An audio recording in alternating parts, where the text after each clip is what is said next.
Sant Blai cura el mal de gola a la ciutat de Torrent. I és que des de primera hora del matí, els torrentins i torrentines han eixit al carrer per a començar esta festivitat.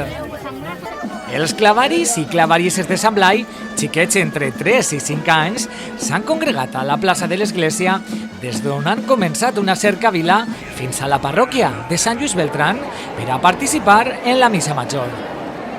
Ella ha col·laborat, s'ha pentinat molt bé, i la veritat és que és una experiència molt bonica per a repetir-la.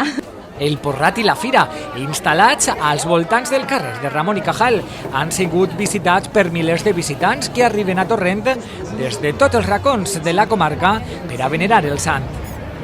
Artesania, dolços, fruits secs i tòmboles són algunes de les coses que es poden trobar durant tota aquesta jornada.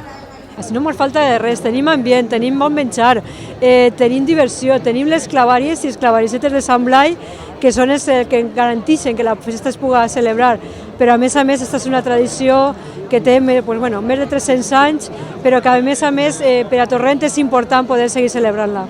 Per tercer any consecutiu, Taronxeta s'ha situat en un estand als peus de l'Ajuntament. Els visitants han gaudit del millor suc de taronxa local, on es pot fer lliurament de qualsevol producte de primera necessitat a benefici del punt d'aliments de Torrent.